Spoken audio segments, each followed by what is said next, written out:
Shalom, selamat pagi. Puji Tuhan, senang rasanya kalau pada pagi hari ini saya bisa kembali lagi hadir di udara untuk kembali lagi menyampaikan renungan firman Tuhan. Jadikanlah setiap kebiasaan yang kita alami ini sebuah gaya hidup agar kita selalu diberkati dengan berkat rohani terlebih dahulu. Puji Tuhan, mari kita satukan hati berdoa. Bapa di dalam surga, kembali pada pagi hari yang indah ini kami datang kepadamu Tuhan, menaikkan ucapan syukur banyak terima kasih untuk penyertaan Tuhan. Sepanjang malam Tuhan sudah menjaga, menyertai kami di malam yang gelap. Pagi hari ini Tuhan masih memberikan kami kesempatan untuk kami boleh kembali lagi berjumpa di udara, dan kami akan sama-sama belajar merenungkan kebenaran firman Tuhan. Urapilah hamba-Mu dan urapilah kami semuanya, agar renungan firman Tuhan yang kami dengar pada pagi hari ini bukan sekedar kami dengar, tetapi menjadi berkat rohani teristimewa pada pagi ini. Kami siap sambut kebenaran firman-Mu dalam nama Tuhan Yesus Kristus. Haleluya. Amin. Saudaraku yang terkasih, pada pagi hari ini saya mengajak kita semuanya untuk merenungkan satu kebenaran firman Tuhan yang terambil dari suratan Korintus yang pertama, pasal 4 ayat 1. Saya akan bacakan firman Tuhan ini untuk kita semuanya. 1 Korintus 4 ayat yang ke-1. Demikianlah hendaknya orang memandang kami sebagai hamba-hamba Kristus yang kepadanya dipercayakan rahasia Allah. Pada pagi hari ini saya memberikan judul renungan firman Tuhan, hamba Tuhan. Istilah hamba Tuhan kian marak dalam pelayanan kekristenan masa kini, di mana banyak orang akan merasa bangga bila gelar hamba Tuhan tersebut melekat kepadanya, tanpa memahami makna sesungguhnya kata hamba tersebut. Seiring berjalannya waktu, pengertian kata hamba Tuhan secara perlahan mengalami pergeseran. Sering ada anggapan bahwa menjadi hamba Tuhan berarti harus mendapatkan perlakuan khusus atau dikatakan service plus, beroleh penghormatan dimanapun melayani dengan segala fasilitas yang memadai. Hal itu tidak 100% keliru. Itu adalah bonus atau berkat yang mengikuti pelayanan hamba Tuhan. Namun jangan sampai hal ini mengalihkan motivasi kita sehingga tidak lagi mencerminkan jiwa pengabdian, melainkan hanya tuntutan profesi yang menyebabkan kita keluar dari jalur Tuhan. Itulah sebabnya di awal suratnya yang ia tulis kepada jemaat di Roma, Rasul Paulus menyebut dirinya hamba Yesus Kristus. Di dalam Roma 1 ayat yang ke-1 dikatakan, dari Paulus hamba Kristus Yesus yang dipanggil menjadi rasul dan dikuduskan untuk memberitakan Injil Allah.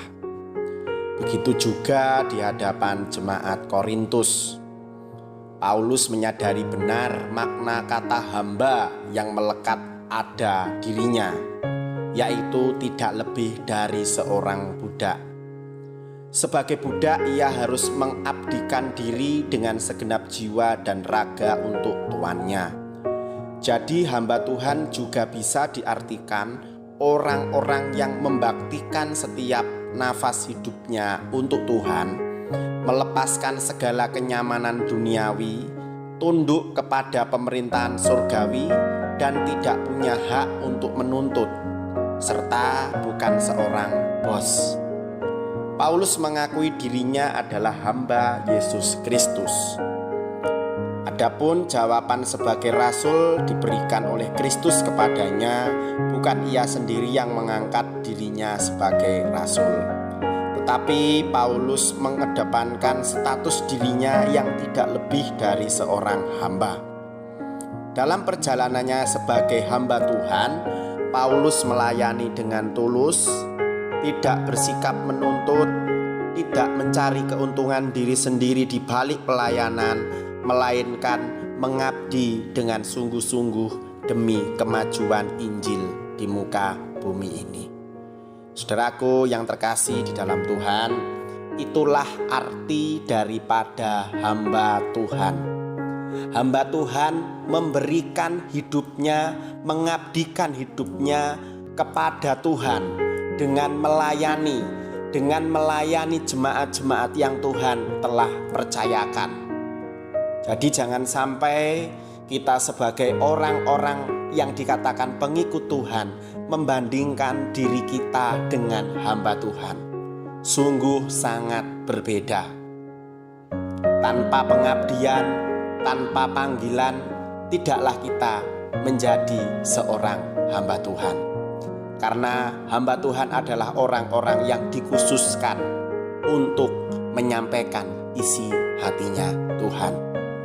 Kiranya dijauhkanlah daripada kita mengutuk hamba Tuhan, mengolok hamba Tuhan, menjelek-jelekan hamba Tuhan, apalagi membanding-bandingkan hidup kita dengan hamba Tuhan. Kiranya renungan firman Tuhan pada pagi hari ini menyadarkan kita, siapakah kita sebenarnya. Kita adalah orang-orang yang terpanggil untuk menjadi berkat di tengah-tengah dunia, bukan membanding-bandingkannya. Kiranya Roh Kudus memampukan kita semuanya. Saya akan tutup di dalam doa renungan pada pagi hari ini. Terima kasih Bapa dalam surga untuk renungan firman Tuhan yang singkat ini. Tuhan, ampuni kami apabila di dalam kehidupan kami sebagai anak-anak-Mu, kami sering membanding-bandingkan hamba-hamba Tuhan yang satu dengan yang lainnya.